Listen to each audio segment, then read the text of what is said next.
It was a quiet Tuesday evening when I pulled into my driveway on Maple Lane, expecting nothing more than a cold beer and a chance to unwind after a grueling business trip. My name is Henry Caldwell, a 52-year-old consultant who's called this sleepy Willow Creek neighborhood home for nearly a decade. But as I stepped out of my car, suitcase in hand, I froze. The padlock on my detached garage was gone, sliced clean through. Inside, a chaotic pile of boxes, clothes, and junk wasn't mine. My tools were shoved into corners, my lawnmower buried under tattered Christmas decorations. Someone had turned my garage into their personal storage unit, and I was about to uncover a saga that would shake this town to its core. The culprit, I soon learned, was Evelyn Marwood, a 57-year-old woman who lived 4 houses down. She'd moved to Willow Creek 6 months earlier, escaping a bitter divorce in the upscale suburb of Crestview Estates.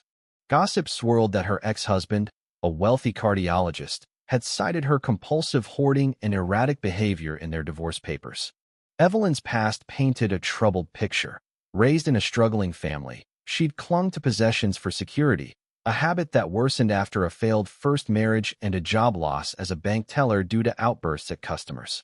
With her settlement dwindling and storage units too costly, she'd eyed my rarely used garage as her solution, oblivious to the fact that it sat across from an unmarked police surveillance house. That house was the base for Operation Safe Haven, a task force targeting a drug ring using local properties as stash points. Detectives Laura Bennett and Tom Rivera had been watching when Evelyn, in a bright green tracksuit, cut my lock with bolt cutters. Mistaking her for a drug operative, they documented her unloading boxes from a U-Haul, even snapping photos when she hung a polka-dot dress on a clothesline strung across my garage. "Drug dealers don't air-dry laundry," Laura muttered, but protocol demanded action. Within minutes, unmarked cars surrounded the block, ready for a bust. I arrived home to a circus. Evelyn clutching a box labeled Memories like it was gold, screaming at 3 officers, Laura, Tom, and Officer Greg Sullivan, who looked utterly baffled. "This is my property," she shrieked.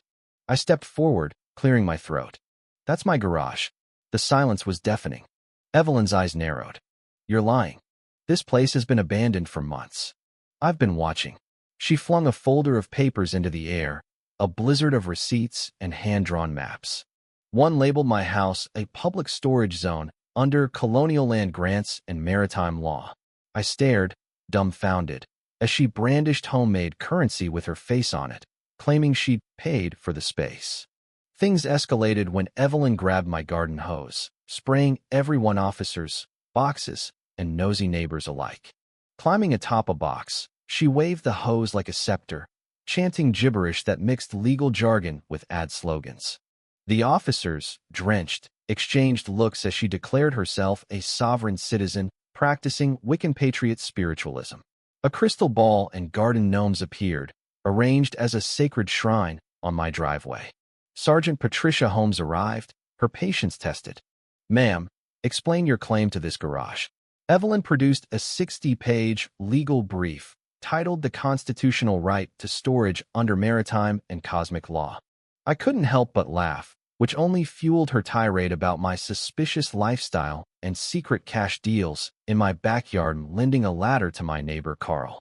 3 weeks later, I sat in Willow Creek Municipal Court, watching Evelyn's trial, dubbed the Case of the Gnome Advocates. Dressed in a blazer adorned with glittery legal symbols, she wheeled in a shopping cart of documents and gnomes, now wearing tiny bow ties as her legal team. Judge Eleanor Ramsey, a no-nonsense veteran, looked ready to retire as Evelyn objected to the prosecutor's opening statement with hearsay. Treason. Assistant DA Robert Klein outlined the charges: criminal trespass and property destruction. Evelyn countered with a 50-minute speech, linking her actions to the Magna Carta and a conspiracy involving this storage industrial complex. Her poster boards mapped me to the CIA, Robert to the Freemasons, and Judge Ramsey to a deep state storage cabal. Evelyn's accusations grew wilder. Photos of me taking out trash at 6 a.m. were evidence disposal. My mailbox checks? Awaiting criminal funds. She claimed my consulting business was a money laundering front, producing blurry photos of me grilling burgers, labeled clandestine meeting. When she waved a plastic wand, invoking ancient legal sorcery. The courtroom froze. Then, in a surreal twist, she knelt before her crystal ball, channeling Justice John Marshall to denounce the court. Judge Ramsey ordered a psychiatric evaluation, but Evelyn screamed for trial by combat, brandishing a toy sword and challenging me to a duel. As bailiffs escorted her out, she clutched a gnome named Percival, vowing a storage rights revolution. The nightmare didn't end there. A courtroom video leaked, going viral with gnome advocates trending. Evelyn became a folk hero to fringe groups, who saw her as a rebel against storage oppression. A group called Citizens for Storage Freedom, led by a militia type named Victor Hayes, protested outside the courthouse, demanding my arrest for hoarding space.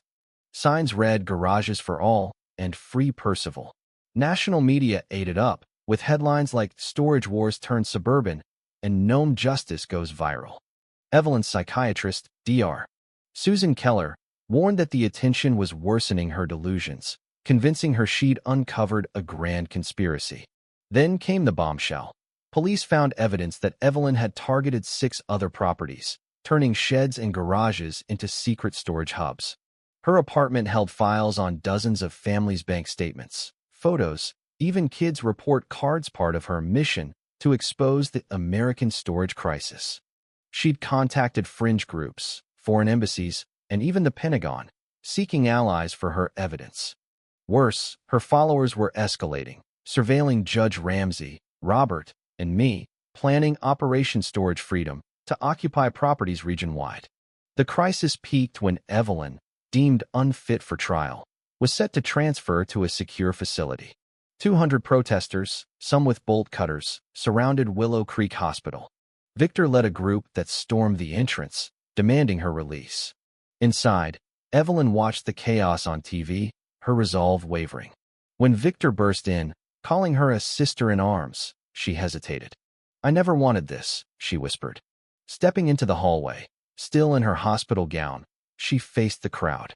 "Stop this," she shouted, tears streaming. "I just wanted to save my things. This is wrong." Her words, broadcast live, defused the mob. Police arrested Victor and his core group, others scattered. Evelyn surrendered, sobbing.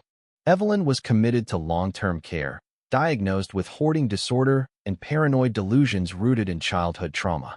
Her movement fizzled, though online forums still whisper about storage conspiracies. I reclaimed my garage, installing a steel lock, but my favorite wrench never resurfaced. The surveillance house closed, and Operation Safe Haven quietly dismantled the drug ring. I visited Evelyn once at Dr. Keller's suggestion. She looked frail, her fire dimmed. "I'm sorry about your garage, Henry," she said. "I thought I was saving the world." I nodded, unsure how to respond. Willow Creek hasn't forgotten. The tale of Evelyn, my garage, and her gnome lawyers is a local legend, a cautionary story of how one woman's delusions sparked a near revolution. For me, it's a reminder of the thin line between truth and madness and how quickly a quiet life can unravel. What do you think? Was Evelyn a victim of her mind or a danger to society? Should the justice system have acted sooner to prevent this chaos? Share your thoughts in the comments, especially on how we balance compassion with accountability in cases like these. Let's discuss the role of violence and injustice in our communities. Where do you stand?